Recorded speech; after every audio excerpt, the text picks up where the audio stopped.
Yesterday, we finished reading the 6 sense bases. Today, we are going to try to finish the elements.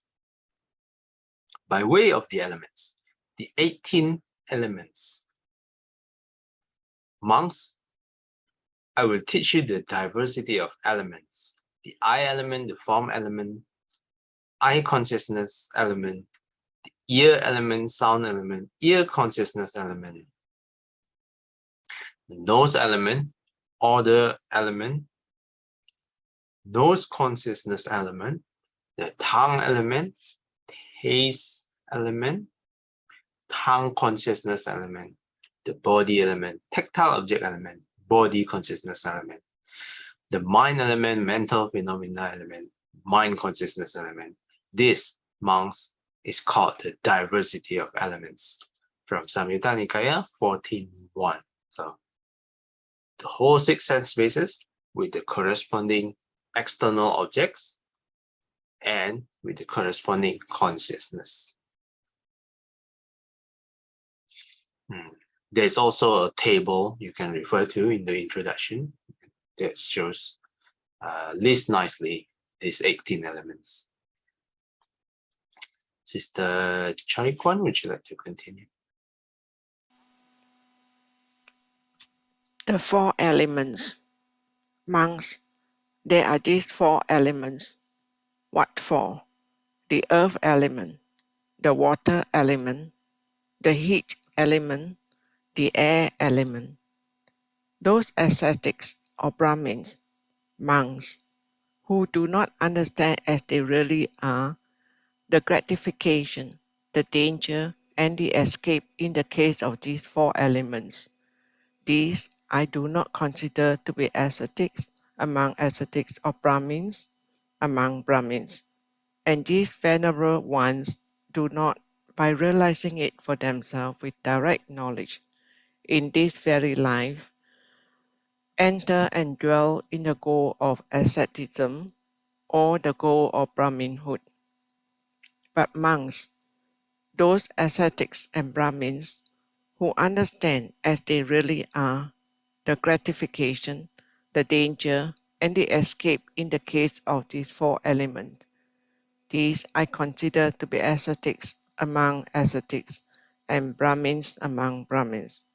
And these venerable ones, by realizing it for themselves with direct knowledge, in this very life enter and dwell in the goal of asceticism and the goal of Brahminhood. Those ascetics or Brahmins, monks, who do not understand as they really are the origin and the passing away, the gratification, the danger, and the escape in the case of these 4 elements. These I do not consider to be ascetics among ascetics. But monks, those ascetic and Brahmins who understand these things, these I consider to be ascetics among ascetics and Brahmins among Brahmins. And these venerable ones, by realizing it for themselves with direct knowledge, in this very life, enter and dwell in the goal of asceticism and the goal of Brahminhood. Thank you. Thanks, Sister Choi Kwan. Okay. So, quick recap, these are the 4 elements. The earth. The earth signifies the solid part of our body, whatever we can touch. The water element, whatever is the liquid, whatever liquid is in our body. It can be urine, can be snot, can be sweat. The heat element representing the temperature of our body, whether it's hot or cold. And the air element, whatever space in the body. For example, the nostrils, the mouth, the space inside the mouth, and some space inside your organ, in your stomach. So that this represents the 4 elements. So what should we do with these 4 elements? Understand as they really are. Understand what stuff? Gratification, danger, escape, highlight this. Gratification, danger, and escape. And further down the paragraph, it adds two more. Not just the gratification, danger, and escape. Here it also adds the origin and the passing away. Two more stuff to understand. So origin, passing away, gratification, danger, and escape. Highlight yellow. Is this the second? Would you like to continue? Monks, those ascetics or Brahmins who do not understand the earth element, its origin, its cessation, and the way leading to its cessation, who do not understand the water element, the heat element, the air element, its origin, its cessation, and the way leading to its cessation.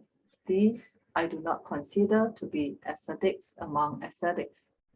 But monks, those ascetics and Brahmins who understand these things, these I consider to be ascetics among ascetics and Brahmins among Brahmins.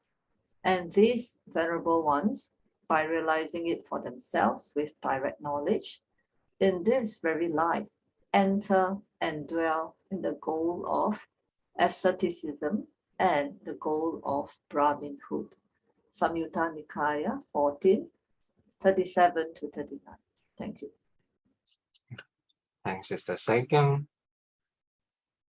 And here we again apply the four truth patterns. So, understand the thing, for example, the earth element, its origin, its cessation, and the way leading to its cessation. So the four truth patterns we apply again to the four elements, the earth, and then water, heat, and the air element. With that, we conclude this sutta. Let's continue. Sister Aikim, would you like to continue? The 6 elements. How, monks, does one not neglect wisdom? There are these 6 elements: the earth element, the water element, the fire element, the air element, the space element, and the consciousness element. What, monk, is the earth element? The earth element may be either internal or external. What is the internal earth element? Whatever internally belonging to oneself is solid, solidified, and clung to it. That is, head, hairs, body hairs, nails, teeth, skin, flesh, sinews, bones, bone marrows, kidneys, heart, liver, diaphragm, spleen, lungs, intestines, mesenteries, stomach, feces, or whatever else internally belonging to oneself is solid, solidified, and clung to. This is called the internal earth element. Now, both the internal earth element and the external earth element are simply earth element. And that should be seen as it really is, with correct wisdom thus. This is not mine, this I am not, this is not myself.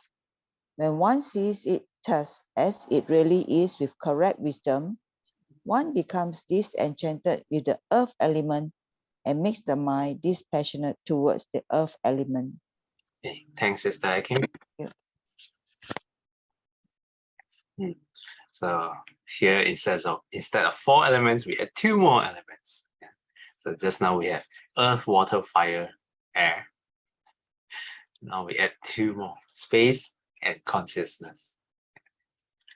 So when I read this, then what is the difference between air element and space element? Was my definition wrong? Yeah, we will read on to find out. So here, earth element, like what I mentioned, whatever is solid. It could be internal, it could be external as well. So here the Buddha give all kinds of examples: head hairs, body hairs, nails, teeth, all the way to stomach, to feces, and whatever else internally. So that is the earth element. Sister Singhui, would you like to continue? What, monks, is the water element? The water element may be either internal or external. What is the internal water element? Whatever internally belonging to oneself is water, watery and clung to, that is, bile, phlegm, pus, blood, sweat, fat, tears, grease, spittle, snot, oil of the joints, urine, or whatever else internally belonging to oneself is water, watery and clung to. This is called the internal water element. Now, both the internal water element and the external water element are simply water element.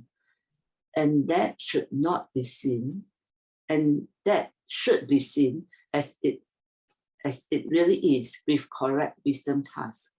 This is not mine, this I am not, this is not myself.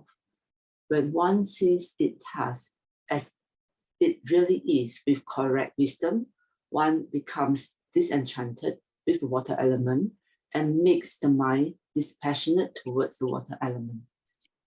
Okay, thanks, Sister Singhui. So the water element, whatever is watery, inside or outside. All kinds of examples are given here: bile, phlegm, pus, blood, sweat, fat, tears, grease, and all the way to urine.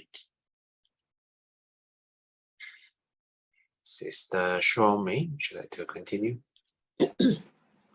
What, monk, is the fire element? The fire element may be either internal or external. What is the internal fire element? Whatever internally belonging to oneself is fire, fiery and clung to. That is that by which one is warmed, ages, and is consumed, and that by which what is eaten, drunk, consumed, and tasted gets completely digested, or whatever else internally belonging to oneself is fine, fiery, and clung to. This is called the internal fire element. Now, both the internal fire elements and the external fire element are simply fire element. And that should be seen as it really is with correct wisdom. Thus, this is not mine, this I'm not. This is not myself. When one sees it thus, as it really is with correct wisdom, one becomes disenchanted with the fire element and makes the mind dispassionate towards the fire element. Okay, thanks, Sister Shomei. So here the definition might not be that straightforward for the fire element, but just think of it as temperature. Here, whatever is fire, fiery. So here the example given is whatever is consumed. One is warm, ages, and is consumed. Eaten, drunk, consumed. Completely digested. Here referring to the food. Okay, I will continue with the air element. What among is the air element? The air element may be either internal or external. What is the internal air element? Whatever internally belonging to oneself is air, airy, and clung to, that is upgoing winds, downgoing winds, winds in the belly, winds in the bowels, winds that course through the limbs, in-breath and out-breath, or whatever else internally belonging to oneself is air, airy, and clung to. This is called the internal air element. Now, both the internal air element and the external air element are simply air element. And that should be seen as it really is with correct wisdom thus. this is not mine, this I am not, this is not myself. When one sees it thus as it really is, with correct wisdom, one becomes disenchanted with the air element and makes the mind dispassionate toward the air element.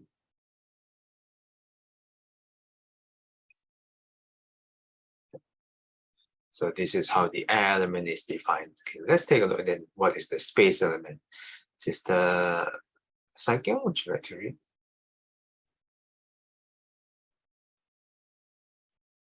What monk is the space element?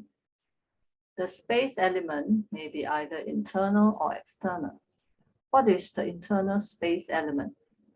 Whatever internally belonging to oneself is space, special, and clung to. That is, the holes of the ears, the nostrils, the door of the mouth, and that aperture whereby what is eaten, drunk, consumed, and tasted gets swallowed, and where it collects, and whereby it is excreted from below, or whatever else internally belonging to oneself is space, special, and clung to. This is called the internal space element. Now, both the internal space element and the external space element are simply space element. And that should be seen as it really is with correct wisdom thus. This is not mine, this I am not, this is not myself. When one sees it thus as it really is with correct wisdom, one becomes disenchanted with the space element and makes the mind dispassionate toward the space element. Thank you. Thanks, Sister Saikyong. So here, I have to correct myself. The air element specifically refers to something that is, there is some kind of movement. So here is mentioned what is air, airy, but the example given, that is the upgoing winds, downgoing winds, winds in the belly. And so they're suggesting there's some movements going on.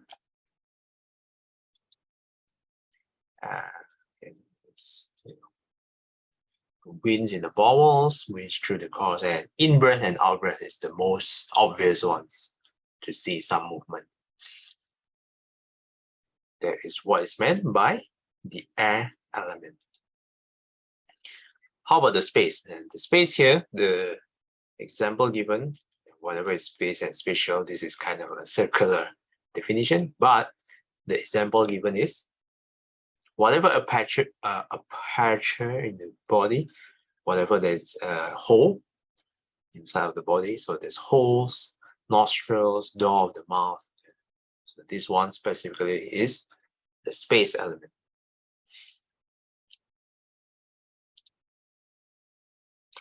I think I might have missed one footnotes in earlier, footnote 39.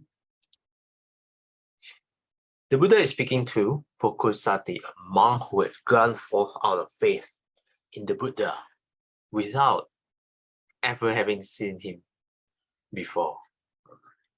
Actually, all the current living monks have never seen the Buddha, but they all still ordained. We have the brother on Friday as well.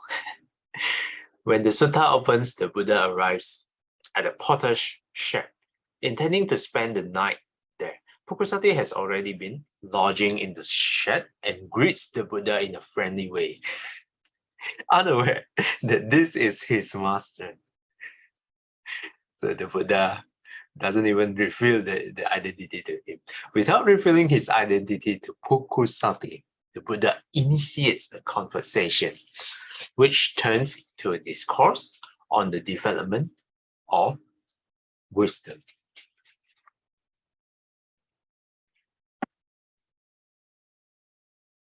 So that's footnote number 39. Okay. Sister Chai Kwan, would you like to continue? Then there remains only consciousness, purified and bright. What does one cognize with that consciousness? One cognizes this is pleasant. One cognizes this is painful. One cognizes this is neither painful nor pleasant. Independent on a contact to be felt as pleasant, there arises a pleasant feeling. When one feels a pleasant feeling, one understands. I feel a pleasant feeling. One understands.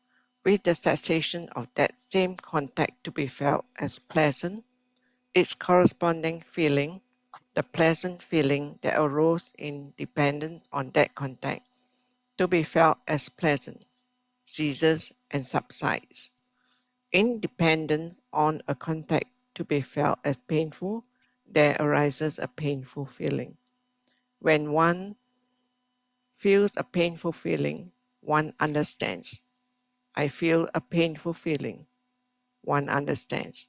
With the cessation of that same contact to be felt as painful, its corresponding feeling, the painful feeling that arose in dependence on that contact to be felt as painful, ceases and subsides. In dependence on a contact to be felt as neither painful nor pleasant, there arises a neither painful nor pleasant feeling.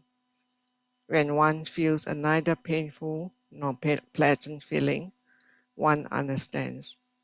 I feel a neither painful nor pleasant feeling.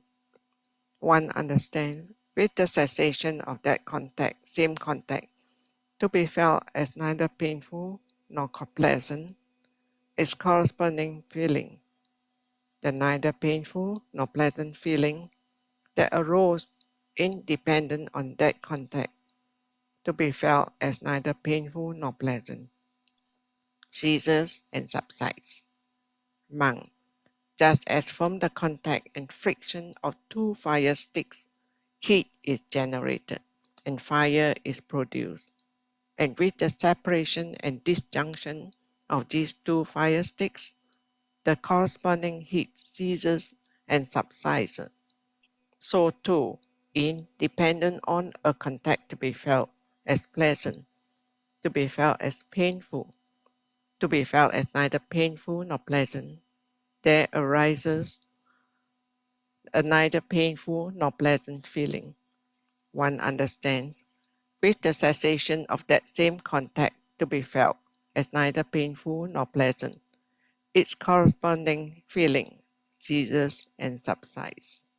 From Majjhima Nikaya 140, Dhatu Vibhanga Sutta. Sadhu, sadhu, sadhu. Thanks, Sister Choi Kwan. Two footnotes. First, number 40. P.S. This is the sixth element which remains in that it has yet to be expounded by the Buddha and penetrated by Pukusati. Here it is explained as the consciousness that accomplishes the work of insight contemplation on the elements. Under the heading of consciousness, the contemplation of feeling is also introduced. Footnote 41. This passage shows the conditionality of feeling and its impermanence through the cessation of its condition. With that, we have finished reading the elements, and next time we will continue with dependent origination again. But for now, anything you'd like to add? Any questions or comments?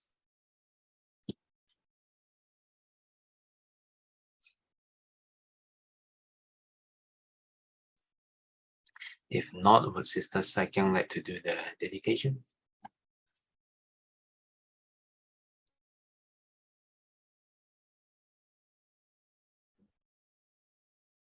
"愿消三障诸烦恼，愿得智慧真明了。普愿罪障悉消除，世世常行菩萨道。"阿弥陀佛。Thanks, Sister Sakyong. Till we meet again, may we be guided by the Buddha, Dhamma, and the Sangha. Sadhu, sadhu, sadhu. Have an elemental Sunday ahead. Thanks, everyone. See you guys next time. Thank you. Bye-bye. Thank you. Bye-bye.